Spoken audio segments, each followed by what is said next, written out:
So the other day, Nerdy Engineer tweeted at Elon. He said, "Do you have any hints as to what the full self-driving sneak preview is?" Elon said, Tesla Holiday Software Update has full self-driving sneak preview, Stardew Valley, Lost Backgammon, and a few other things. This is really interesting. We're going to be getting a full self-driving sneak preview. So there's a whole bunch of different things that this could mean. Yeah. We have no idea what it could mean. It could mean that you get in your car and maybe for like 5 minutes, it drives you around, and then at some point it goes, quick, take over the wheel. Like, no, I'm not going to do this anymore. Or maybe it's just for early access owners. Also, you're getting Stardew Valley. So that's a farming simulation game, which came out in 2016. So that's a whole different kind of game than we've seen before. Yeah, and use, farming simulator, loosely. Okay. There are some very accurate farming simulator games out there. This is a more... Like 8-bit. It's a more...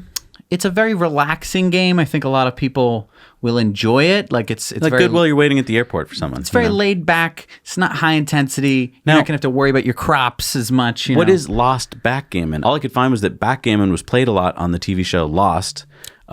Is it have something to do with that? I don't know.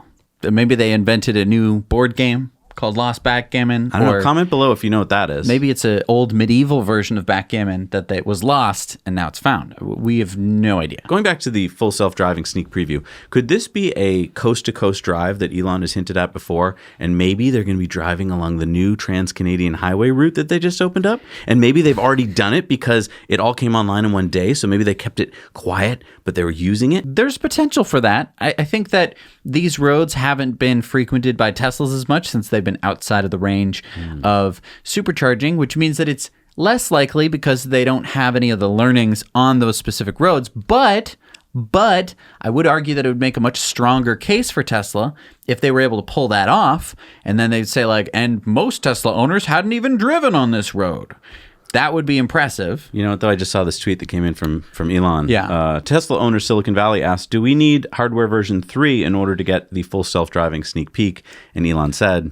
Yes. So that they probably wouldn't only send a video to the person who has full self-driving. Okay, so 3. we don't know. So I think you should comment below if you know what the answer is or what you think the answer is. And I think we should take the first correct answer and send them an EcoWare t-shirt. Okay. All right. So I don't know how we're going to structure that, but we'll figure it out. We're going to we'll figure it out. you. Yeah. We'll at least pick one person. Yeah, the first correct answer. So a bunch of people were tweeting ideas at Elon this week about different things they'd like to see in the cars. And someone tweeted out our friend Fred's moretesla.com site where you can go and upvote and downvote ideas about things you'd like to see. And then Elon tweeted some good ideas here. Which means that Elon Musk actually looked at moretesla.com. So for all those people who have told me, yeah, but I don't think that Elon's actually going to look at it, he just did. And so if you had gone on there, instead of telling me all these stupid reasons about how, no, he's not going to look at it, he just did. So I think that for those of you who are unaware, so More Tesla is a place where you can log on, put in your great idea. Most likely someone has already thought of your great idea, but hey, maybe not. And then you get to upvote and downvote ideas so that the best ideas rise to the top. Yep. And then Elon just reads those and he can then implement them into the cars. There's some good ones on there. Let's talk about them. Yes, I mean, one that I like a lot near the top is ability to see Sentry Mode footage on the screen or in the Tesla app. So for everyone who told me, hey, Jesse and Zach, I think this is a good idea. Yeah, we know. And a lot of other people know, but vote that up because that's not the top one. Right. Another one we liked a lot was bird's eye view for parking assistance. Which a lot of cars have already, and Tesla has the cameras and a very smart computer. Exactly. Seems like they should be able to do that. And this one here, display view from side backward facing camera when turn signal is engaged to change lanes. That'd be awesome. You're about to change lane, you flick your turn signal on, and now you can see on the screen if there's someone over there in your blind spot. Right. So this helps back seat drivers a lot because then they can, but honestly, it could save you sometime, you know? It could, yeah. So last Wednesday, Tesla announced a $2,000 over-the-air update for dual motor Model 3s that would give an acceleration boost upgrade. So what does that mean? Well, according to Wugs on Reddit, he saw an increase in peak power from 333 kilowatts, or 447 horsepower, to 371 kilowatts, or 497 horsepower. That's a boost of 50 horsepower, and a 0 to 60 speed got better from just under 4.2 seconds to just under 3.8 seconds. That's a half second faster 0 to 60 time. Yeah, so basically you pay for this upgrade and you just made your car accelerate faster. What? Yeah, so I mean, you know how basically the Model 3 had just gotten a 5% power boost. Yeah. This looks like it just got, I don't know, that's like a 12% power boost. Wow, on top of that 5%. Yeah. So what? So hang on a second. We got a lot of emails this week asking, should I spend $2,000 for the boost upgrade or should I put that $2,000 into Tesla stock?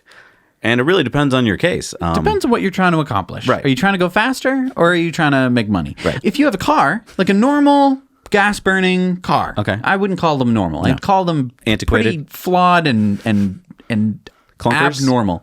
Yeah, a clunker. To add 50 horsepower, you're talking probably more than $2,000 worth of work. Yeah, I don't know what you'd have to do to that. You have to put a bigger engine It block. depends on the car, but yeah, I mean, you either need a bigger engine or you'd need to do some kind of crazy boost system Right, with, nitrous. some, I don't, some kind of turbocharger if your Right. car didn't already have it, or you need to change some. You'd have to do all of this different stuff, and you'd have to take it to a place and then have to have it for like a week.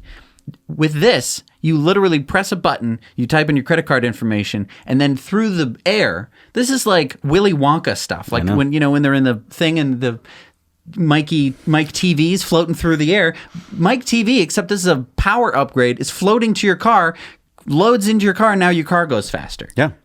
Well, other thing I want to go back to is that we're getting some new games in this next update. And that's kind of like reminding me of DLCs, downloadable content that you get for your computer. Right. And I mean, now that there's so many of us driving Teslas, I think it's worth it for software companies to start thinking about using this as a platform. Right, because I mean, a lot of people have smartphones, and smartphone gaming has exploded recently. And it's not because the games are that great.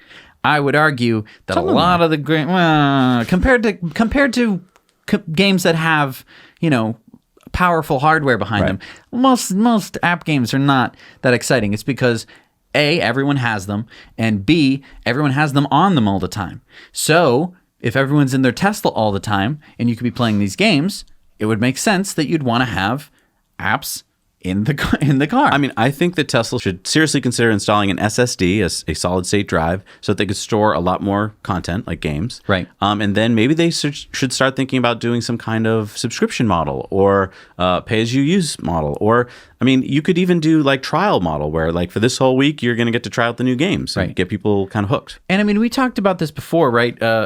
Our idea of you get this custom box that somehow fits into the Tesla somewhere, and you put all your gaming gear into it, and then there's just a little HDMI plug that hangs out of your car somewhere, or maybe you can fold it back in.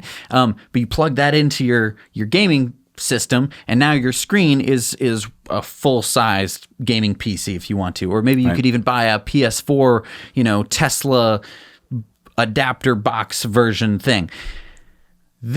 Tesla doesn't need to do this, right? They could either make a more powerful computer, or they could just use games that work on the computer that they have. I mean, Stardew Valley will definitely work. Beach Buggy Racing 2 obviously works. There's definitely some strong hardware in there to get some actual fun games. And there's news this week from Teslarati that there's going to be an update in China to Teslas that will have multiplayer games from Tencent games. And so that's really fun. I mean, that they just ported those in. Yeah. Tesla can do this with almost anything. I know. And they can charge money for it. Not necessarily you, but the game itself. Because if it's a game that requires microtransactions, for instance, sure, you could be playing it for free on your Tesla, just like you can play it for free on your phone. But then there's still the microtransaction component. Thanks for watching this clip. You can watch the whole episode by clicking this card or by clicking the link in the video description down below. Now you know.